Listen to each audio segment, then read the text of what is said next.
Take a close look at this extraordinary video provided to CNN by the Israeli Navy.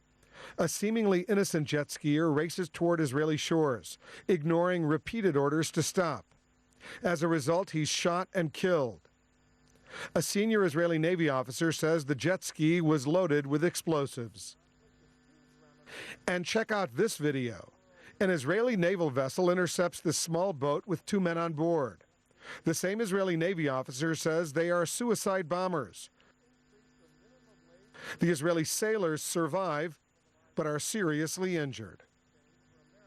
Finally, take a look at this deflated raft the Israeli Navy comes upon.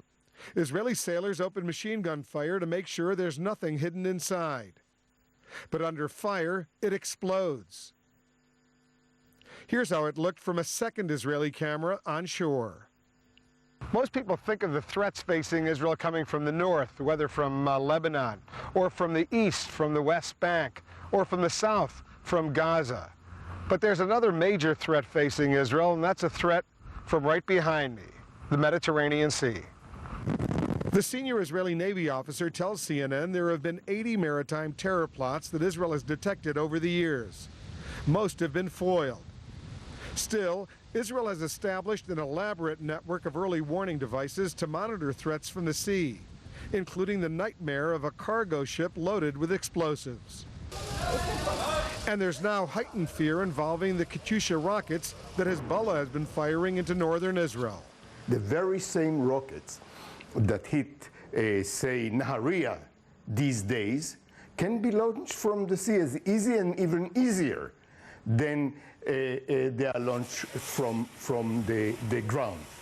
They have a prolonged range Katyusha rockets, range of about 30 kilometers, that can be launched from very deep in the sea, way beyond the Israeli territorial water.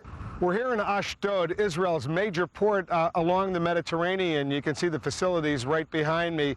Waiting off the coast here, right off the beach, few ships, they're waiting to bring some cargo into Ashdod. Ashdod all of a sudden becoming even more important now that Haifa, the big port up in the north, has been effectively shut down because of the rockets coming in from Lebanon, from Hezbollah.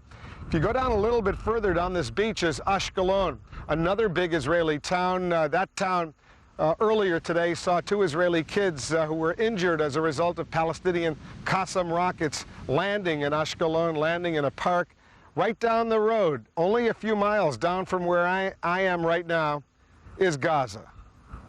The bottom line for Israel, the threats come in all sizes and from all directions.